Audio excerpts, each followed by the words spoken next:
Hi guys, welcome to my YouTube channel. My name is Sam, and this is the first time I'm gonna be reviewing or I'm gonna do a reaction video uh, ng isang music video and first time pa sa Bini, which is sobrang nai-excite ako kasi kanina ko pa nababasa yung mga comments about sa music video.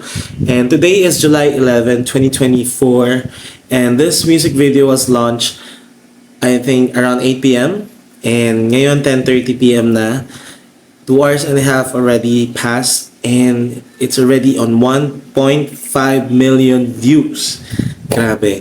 Sobrang sikat na talaga ng Bini ngayon. So ngayon guys, I'm gonna watch it for the first time and I'm very excited.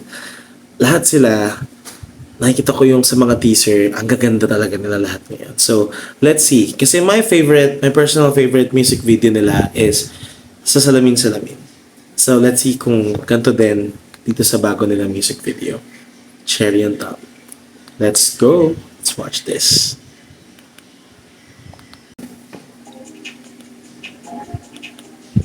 Ang ganda nung ganda nung quality.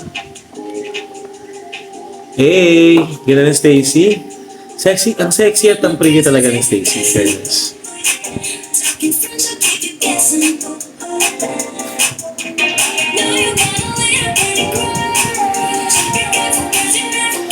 Ganda ni Colette, grabe.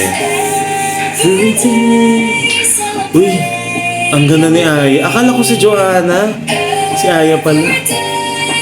Iba talaga ang Mika, oh. Visual talaga, face card.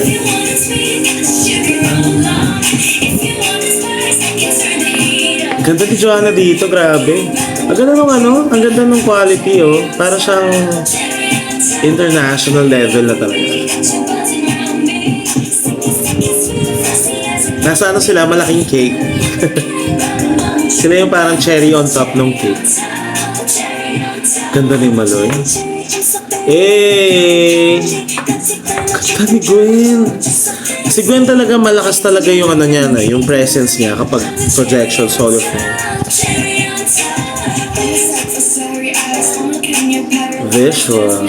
Mika. Ganda ni Aya doon, oh.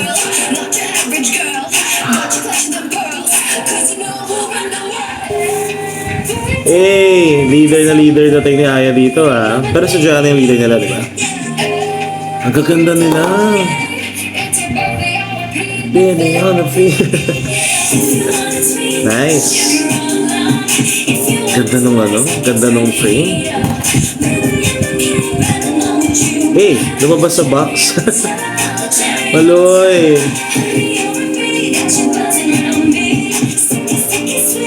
Grabe, no? Ang tangkad talaga ni Gwen tignan sa videos. Hey, the dancer, Sheena. Eh, yan ang gusto kong part. Ito yung nakita ko sa teaser, eh.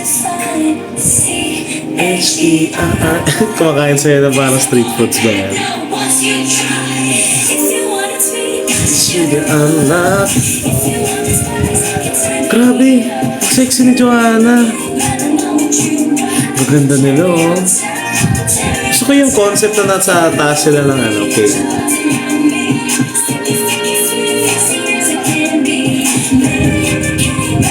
Grabe, Stacy. Ganda ni Malay.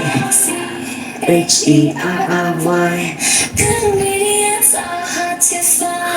Nice. Nasa taas sila ng cake. Job. Galing. Okay.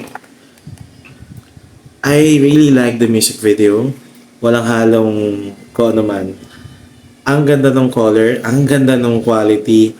At napansin ko guys, iba yung dating niya compared sa mga ibang music video nila, no? Although, parehas ng feels ng salamin-salamin when it comes to yung parang playful. Pero mas fierce sila dito, ha. Pansin ko parang mas mature yung mga projections nila dito. Mas seryoso. Pero sa salamin-salamin kasi more of like they're like playing, fun, ganon. And yung mga kinuha nilang cast, yung mga cast doon sa music video, parang pansin ko pala, most of them are foreigners. Kaya parang ang dating sa akin, may meron siyang feels na, well, I'm a fan of K-pop as well. At yung iba rin naman mga P-pop groups, sinusubaybayan ko. Gaya ng SB19, MNL48, kung naalala nyo. Very first P-pop girl group dito sa Philippines.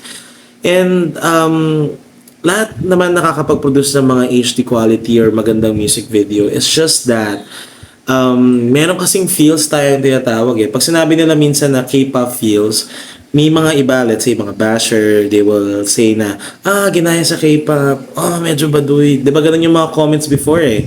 Pero kasi ngayon medyo nai-establish na talaga yung P-pop group sa Philippines. Kumbaga nai-embrace na talaga ng mga Filipino fans. Filipino fans yung P-pop group concept. And I can say na when it comes to quality, pwede mo siyang ibangga sa mga ibang K-pop music videos kasi ang ganda ng quality ng music video. Camera angles, and hindi cringy yung yung part na nasa taas sila ng cake. Yan, hindi siya parang pinilit. Ang ganda, ang sarap sa mata. And cherry on top, so talagang sila yung nasa top ng cherry.